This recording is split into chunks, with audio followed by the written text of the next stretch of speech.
I think for adoptive parents, that is a line that probably brings them comfort. Yeah. And agrees with what they believe to be true. But that's not, we know as adoptees that there's often two truths. Hey there, it's Melissa Brunetti, and welcome to the Mind Your Own Karma podcast.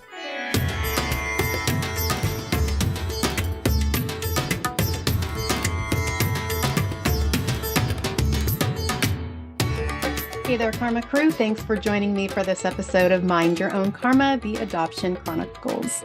Today I have Kristal Parke on the show. She is a talented Cree filmmaker, producer, podcaster, and adoptee whose personal journey has driven her to explore themes of identity, belonging, and family in her work.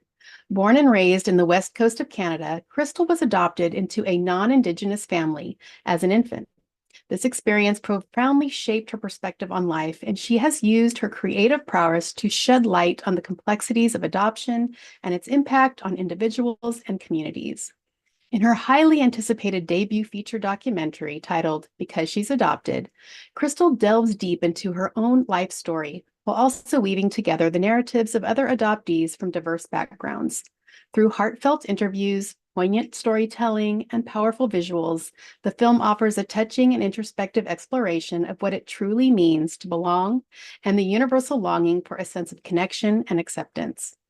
With Because She's Adopted, Kristal Parke cements herself as a compassionate and insightful filmmaker, encouraging audiences to reflect on their own stories of identity and belonging. Here is my interview with Kristal Parke.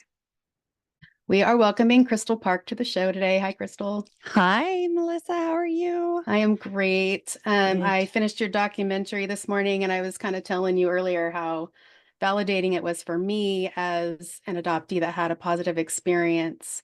Just you mirroring that we still can have adoption trauma, even though we had a positive experience. So I just wanted to thank you for that validation.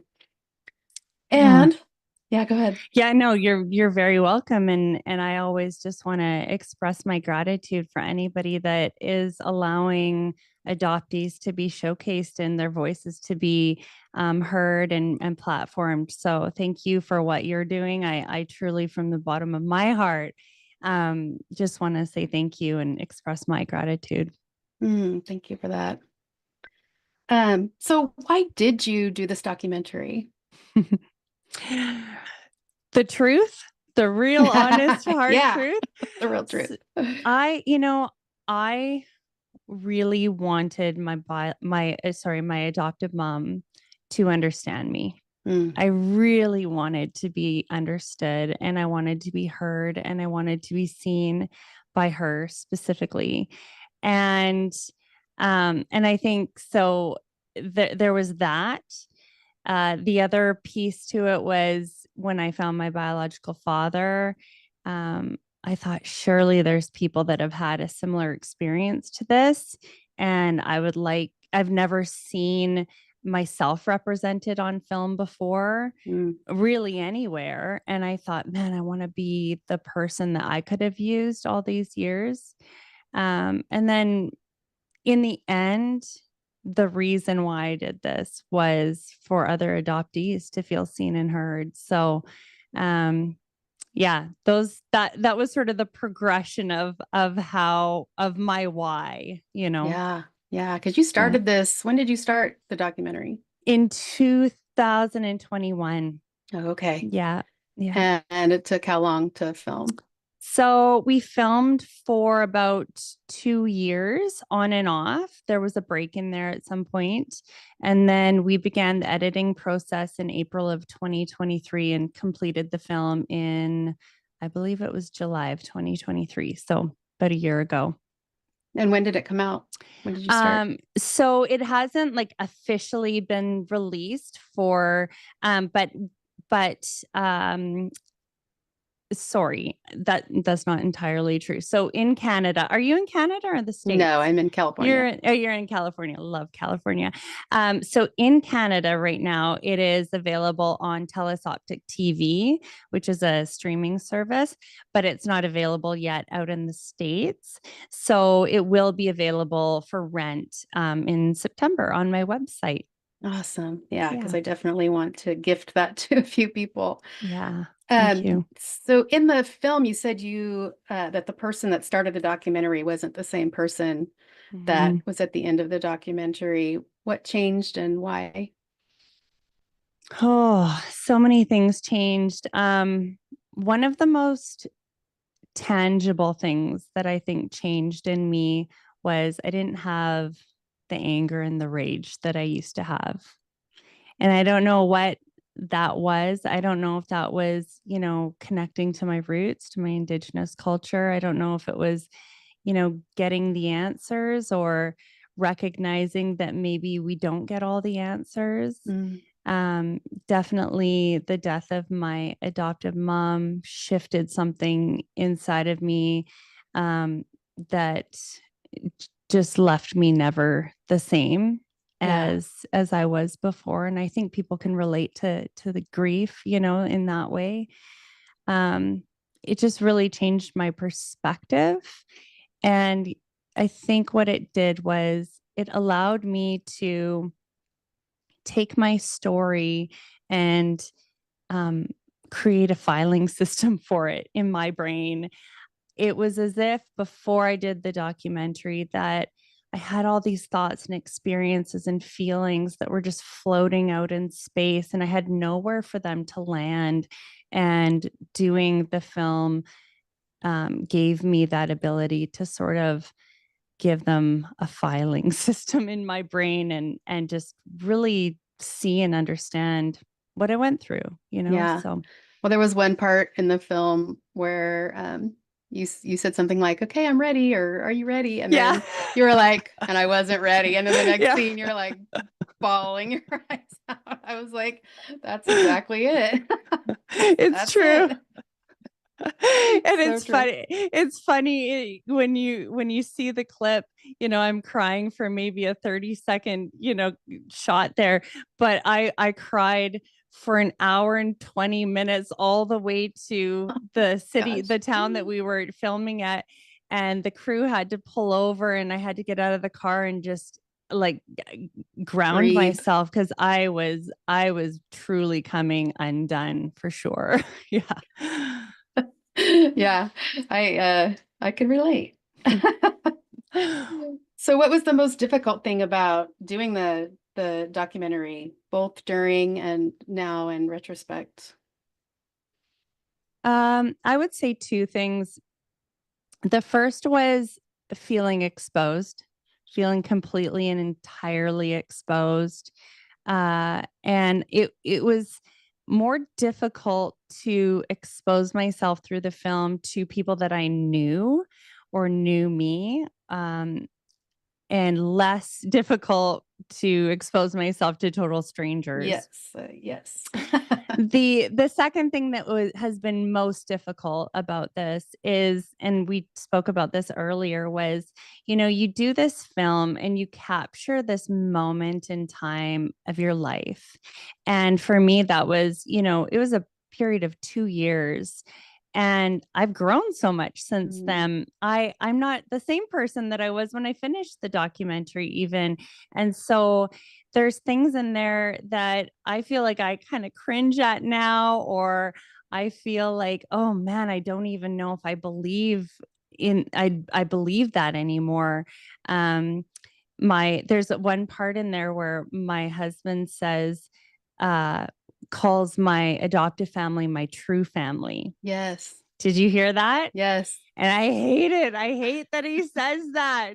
I hate it because, I think what I've recognized is that family comes in all forms.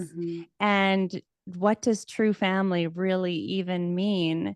Family is family, biological, adoptive. Perhaps for some people, they don't feel that way. But, a lot of people, I live my life that if you are my friend, you are my family. So, there's a lot wrong with that whole thing that he said there. I cringe every time.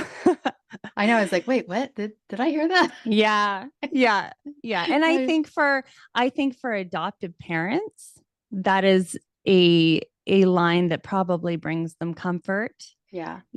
And agrees with what they believe to be true. But that's not, we know as adoptees that there's often two truths, right? Yeah. Between Yeah. things um, yeah. So yeah. so definitely the vulnerability, and then just feeling like I can't have these side notes as people watch going, I don't think that way anymore, Little and subtitles. Subtitles. Yeah, exactly. So your husband seemed to be a huge support though during the film. How important was that to you? Oh my gosh. He really, he's not just been a support for me in the film. My husband has been a support for me through my postpartum depression, through my mental health challenges, through my addiction and recovery through the film. And even now, like, we just went on a 2-week family vacation where I screened the film and I met more biological family, and he just continues to show up for me. And it is, I don't, you sort of take for granted because he's always there, right? Like, but I am reminded of how I don't think that I could have done this without him by my side. I really don't think I could have. And he told the stories that I couldn't tell in the film. Like, he told some of the really difficult stories that I wasn't able to. So in life, this guy is just, he's not perfect, but he's a wonderful husband and a big support. And we just celebrated our 15th wedding anniversary. Oh, wow. Yeah, Congratulations. thank you. Yeah, it's challenging being in relationships with us, I think. A lot of times. You have to give them credit a little bit. I had an adoptee ask me if my husband and I would meet with him and his wife so that he could help his wife understand how difficult, or how, how to support us adoptees. I'm not saying it very well, but yeah, he was like, I think my wife could really use your husband to just chat with her a little bit. Hilarious. Yeah. Out of the whole movie, that's what to talk about. Yeah. So despite having a positive adoption experience, what were some of the underlying traumas and challenges that you did face? Yeah, I did have a positive adoption experience, but also we have to remember that my adopted mom was a biological mother as well. And I think for me, I felt like I was adopted as a result of a child that was relinquished. I felt incredible high expectations upon my life. I felt like I really had to show up in the world in a perfect way. And I still feel that way. So, I think that in itself is a very subconscious trauma that I wasn't even aware of, until well into my 30s. I think it's traumatic to not be able to look around at your family members and see a little bit of yourself. Yeah. Right. Yeah. And so, and my adopted mom and I had a very difficult relationship.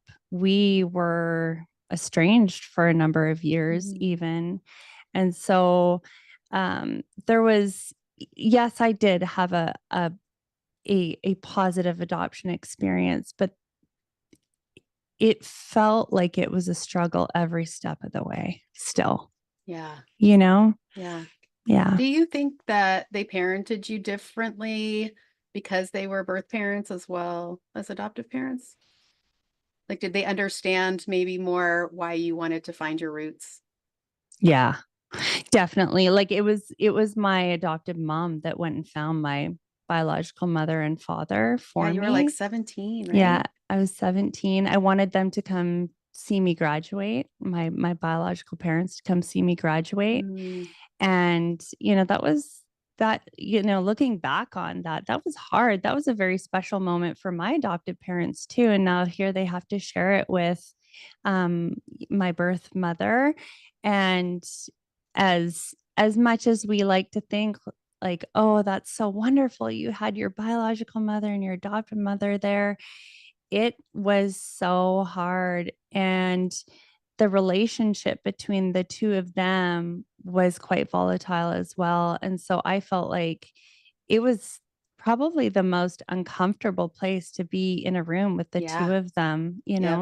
Yeah. Yeah. Yeah. I've been in that situation too. I totally agree. And in the film, there was footage of you meeting your biological mother for the first time, and Mm-hmm. then them, showing your adoptive parents and their reaction. And it was just like you just feel all the all the, complicated feelings and emotions from everybody in that moment. It was like very tense. And I know as the adoptee how that's even more, on your shoulders because you're juggling yours and theirs and trying not to hurt anyone, so Yeah, it's I so tough. definitely. Thank you for noticing that part. That was very intentional. I even had the editor zoom in on my adopted mom's Yeah. face. Yeah. And as a grown woman now, looking back on that moment for her, it probably brought up so much trauma of her own, her Yeah. birth mother trauma of her own, right? So, Yeah.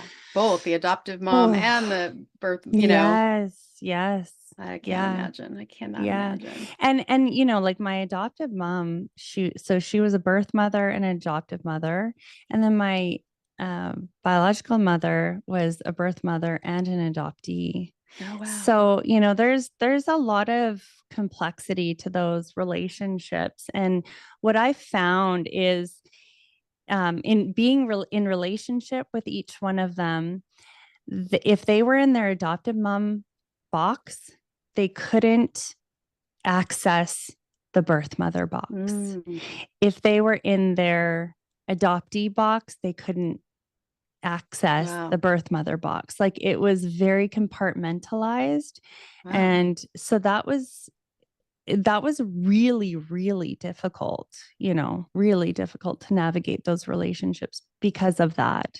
Yeah. So, And because of that too, so much generational trauma getting passed down oh too. my gosh, yes. Yeah. That's a lot. Yes. Yes. Was there a defining moment when you realized that being adopted was affecting how you moved in the world? Yes. Yes, there was. I would say, um, I would say that there was a moment when I realized that my aunt and uncle were going to adopt me if I was a boy, and my mom and dad were going to adopt me if I was a girl. Yeah. And being a mother and thinking how strange that was. Um, I wondered and how that, you felt about that. yeah, yeah, it really felt odd. And there's been moments where I've allowed myself to get angry about that too. Like, what the heck, like you're good enough for us if you're a girl, you're not good enough for us if you're a boy. But I would say that the most defining moment for me was when I gave birth to my first child and they threw her onto my chest. And I thought, I could never, I don't ever want to be separated from this little baby ever. And I say this with the most amount of compassion because I know there are so many different circumstances as to why birth mothers choose relinquishment. For me, I couldn't comprehend ever being away from that child. And maybe that's because I was adopted and I knew how that impacted me.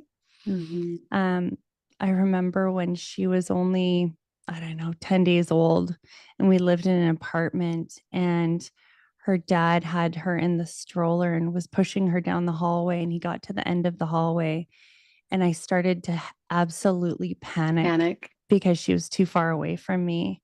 And I remember just kind of exploding and saying, don't ever take her that far away from me ever again. Like, she, and just really, I mean, I think that's my trauma. I think that was my trauma coming through, right? Yeah, and he was probably like, what the heck just happened? He totally was. He totally was. I just can't imagine what trauma that does cause somebody to give their child up because of that mother instinct to have to stuff that down to survive after that. I can't comprehend that at all.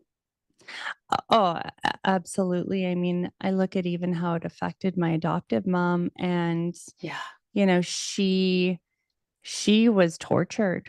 She was tortured by that decision, and it impacted her entire life. And I saw her shift and change when she found her son. I saw that shift in her. She softened. Yeah.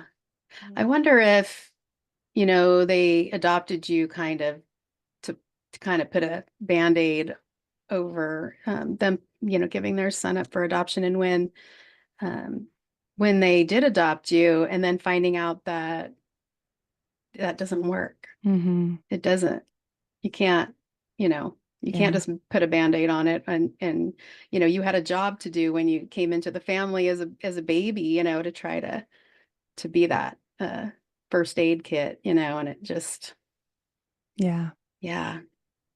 I've actually never heard anybody say that to me before. Just the way you put it there is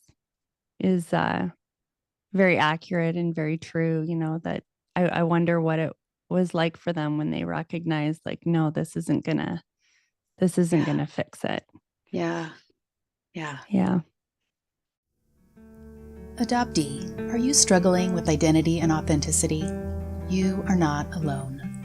Somatic Mindful Guided Imagery can help you rediscover your true self and embrace your unique journey.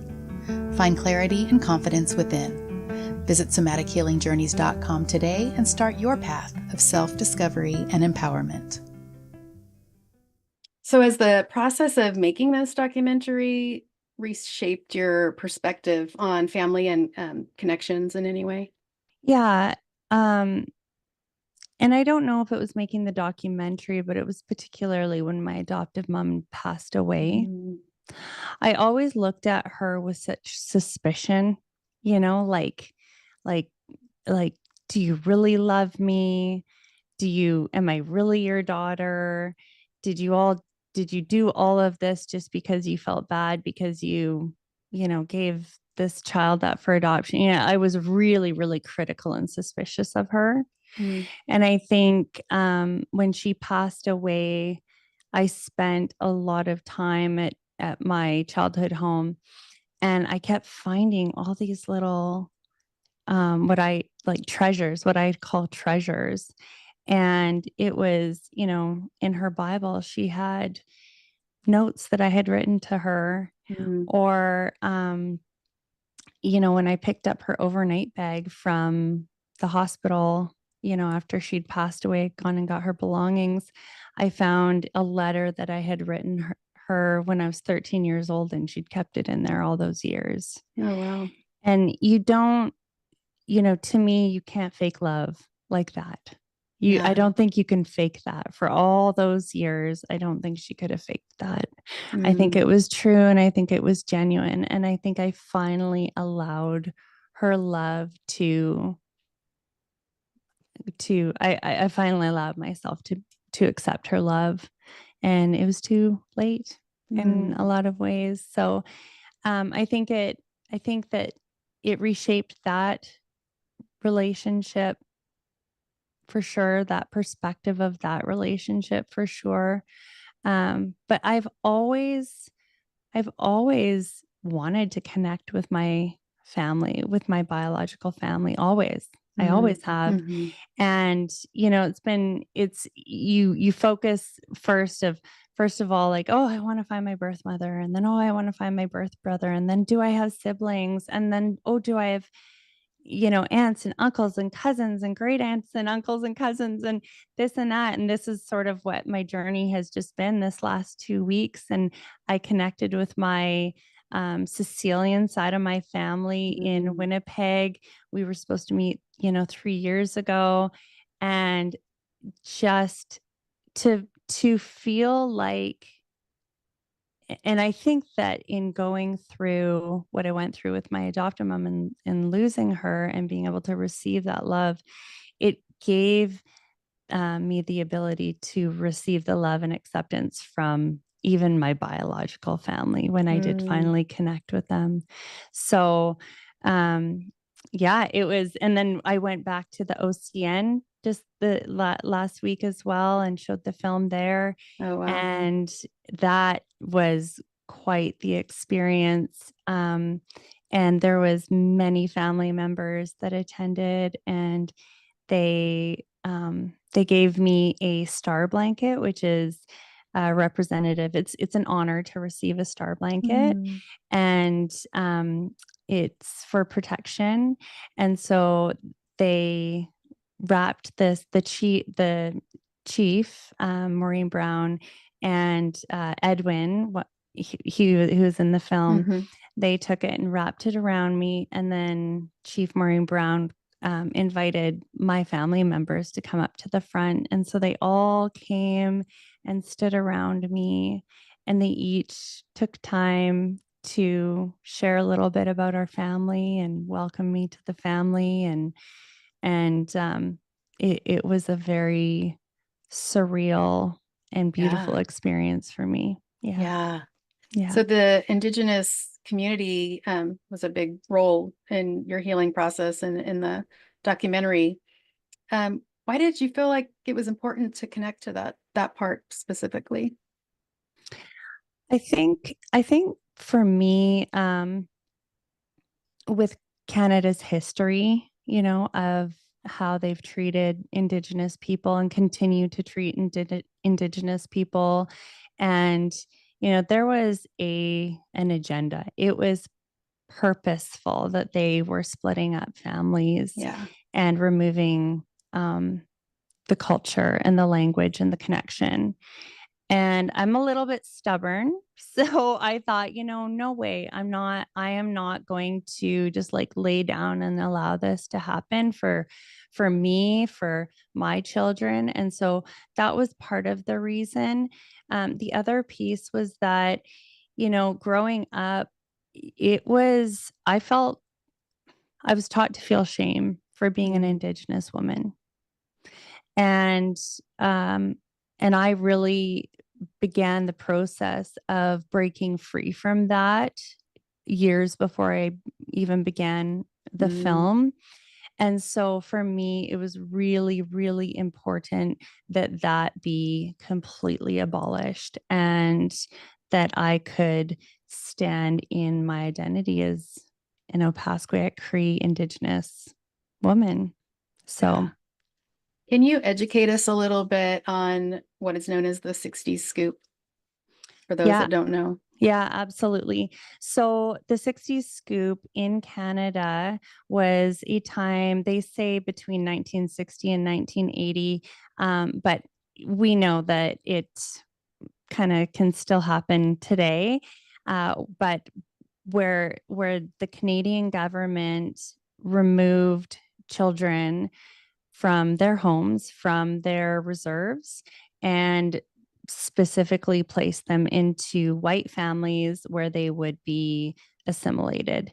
They separated brothers and sisters. They put pictures of these Indigenous children in the paper as though they were puppy dogs to adopt. There was a program called AIM, Adopt Indigenous and Métis, and it was specifically for people to adopt these children. Now, these white families, they thought they were doing something good, right? They didn't know what they were being used for, right? And they really were being used. So it's interesting too, when I did go back to the Opaskwayak Cree Nation just last week, they were telling me about a social worker in the community that lied about the conditions of the home just to be able to remove these children. She wrote a book, and she's since then had to go back and reconcile with the community. And, can you imagine having to carry that on your shoulders, that you were part of this assimilation, and just the families that she disconnected from one another. Like it just. There was an adoption worker in your film. And at one point you were very brave and just right out asked her if adoption was trauma, and she paused and teared up and admitted that yes, it was trauma. And I think out of all the times I cried watching your documentary, I think I cried the most right there, because it was just like, thank you for saying that as an adoption worker, like acknowledging that, and I can't imagine, like you just said, what that feels like for her, to realize and admit that. But for me, it was just like, thank you so much for admitting that, Yeah. She has become a dear friend of mine. We just talked today and just found out that her ex-husband and daughter are related to me.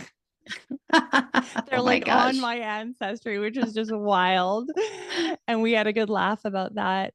But, one of the things that I really do appreciate, it was because of her that I was able to go back to the Opaskwayak Cree Nation and show the film. She was the one that pushed for me to come back there and made it all happen, along with Gabe Constant, who was my field producer, who also ended up to be my cousin. That was wild. And she, out of everybody, has sent me books, has helped to educate me and helped to keep me connected. And she does lots of post-adoption work. She supports anybody that's coming home that was adopted. She helps them. She's very knowledgeable. She's helped them to find their biological family. And, so she really does understand the impact, and still to this day is trying to do what she can to help us to reconnect. So that's great. Yeah, she's pretty special. So you talk a lot in the film about belonging, and can you describe the moment or moments when you began to feel a true sense of belonging?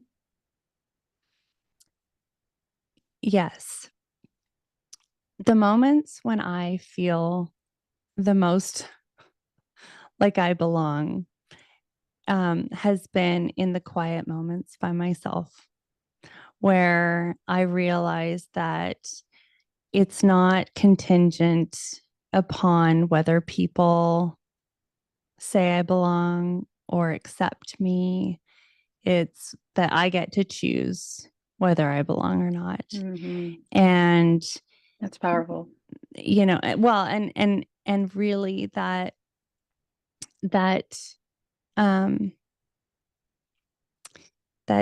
belonging really is an inside job, right? And it's perspective. And I can go into a space where I know everybody loves me, right? But I can still think or believe that I don't belong in that space. And there has been moments where I feel like I don't even belong with my husband and kids, like where I feel like an outsider even amongst them. And that's a little bit, I think, of that old kind of conditioning that comes along, how I lived my whole life before. So yeah, it's been in those still moments for me, those quiet moments. Yeah. So you filmed meeting your biological father for the first time, which is a story in itself, Yeah. how you got there. Yeah. But there was like a palpable connection between you two just from the start, even Yeah. over the phone. Like it was crazy. Talk about that reunion with him. Oh my goodness. So what you see of him in that clip and through the film is exactly who he is. Wow. All the time. Mm. And he loves me so dearly, and he will tell me that every chance he gets. But there was such a deep connection between the two of us. And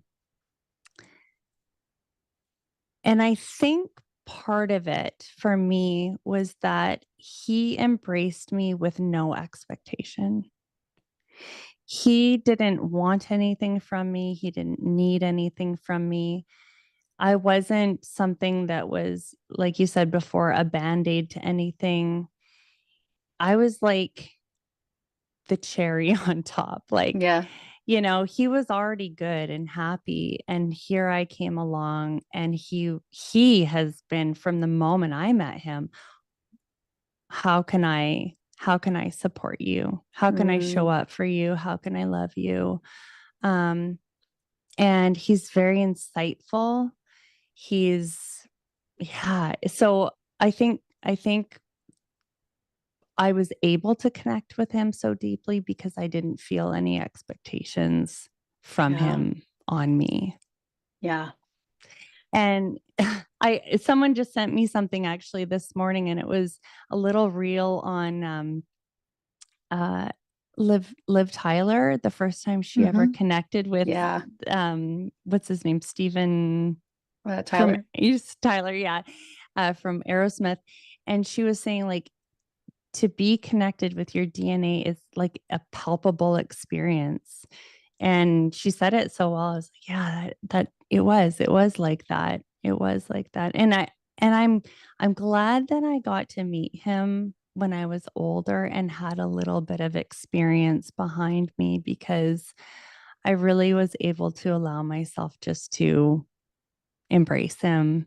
And yeah, there's nothing awkward about that moment. No. No. I was so happy for you in that moment because you were thinking for a long while that somebody else was your biological father, and there was like no connection there at all. And then it's so weird how like you knew, I think you kind of knew, even though you didn't, that was just a strange, it wasn't right. Yeah. Yeah. And I was happy for you, and then I was jealous at the same time because when I met my biological father, I only met him once, and he was very at arm's length, very friendly and jovial, but didn't want to talk about anything deep or get into, anything like that. And so, that wasn't my experience, but I was very happy that that was your experience. Yeah. Thank you. And I've felt the same way. I can relate to how you felt as well, because there's been challenges with my biological mothers as well. So yeah. Well, after watching the film, I really feel like anyone who is thinking about adoption or even is an adoptive parent, I think this documentary should be mandatory for them to watch. What message do you hope that it does give to those maybe thinking about adopting? my hope is that, and I say it in the film, is that people hoping to adopt will adopt from a healed and whole place. That they won't use us human beings as a band-aid, like you said. And that, it will be like, growing up, I heard my mom say, I just wanted a baby. I just wanted a baby. And I would have liked to have heard, I wanted to love a child and give them the best life I could possibly give them and help them become exactly who they're meant to be. Yeah. That's what I could have heard. Yeah. And would have been good for me. So I want to encourage adoptive parents also to recognize like their story isn't the only story. And that when they tell their adoption story, and as beautiful as it is, you know, that they got this beautiful baby handed to them, or, you know, that there is, it's not all beautiful, and not everybody looks at it that way. Yeah. You know, that there is deep loss. There is deep loss, and no amount of love or, you know, good upbringing can fill that loss. It just can't. You just can't. We can do the best with what we have, you know, but I still don't know, even as I've gone on this journey, and I've gotten a lot more answers than a lot of adoptees do. And I've had some very beautiful experiences. And I think because of the film, it's allowed me to have these beautiful experiences too. But I still had to do the healing within myself. Meeting my family didn't heal me from my trauma. It didn't. Finding my birth mother or my birth father wasn't the antidote to relinquishment. It wasn't. Those wounds are deep. They started from the very, very beginning. And how do you come back from that? How do you? Yeah. Well, I think society likes to start the adoption story the day the baby comes home, you know, and we forget that before that was huge loss for the other two people that were involved, you know? Yeah.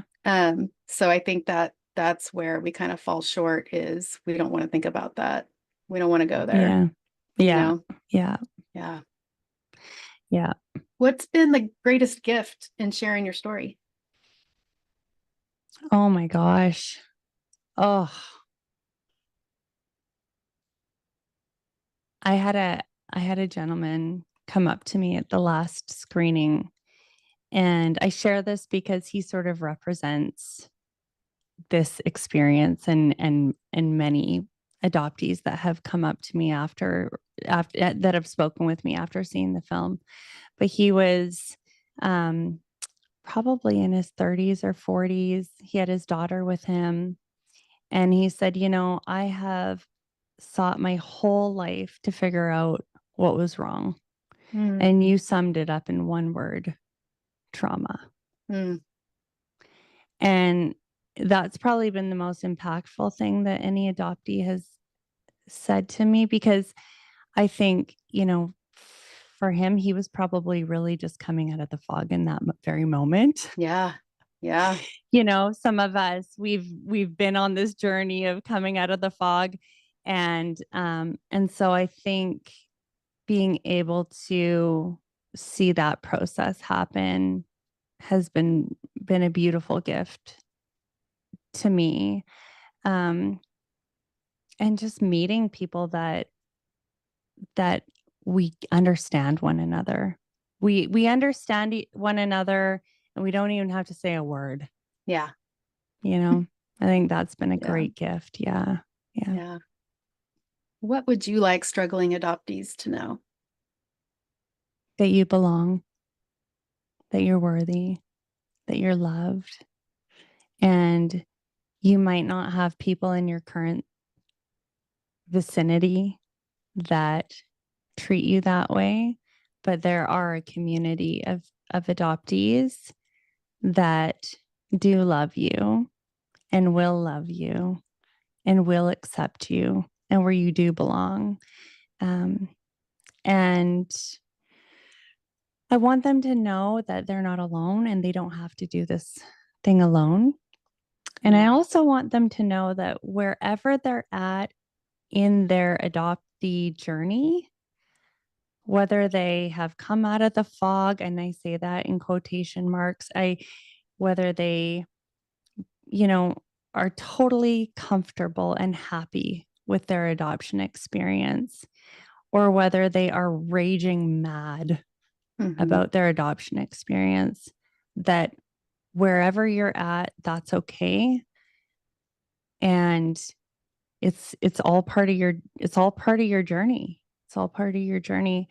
Yeah. I really, and I say that because I had a really hard time when I started to meet other adoptees, and I would see some of them, hating their biological parents or hating their adopted parents. And I thought, oh my gosh, what's wrong with me? Should I hate my adopted parents? Should I be more angry about this? Yeah.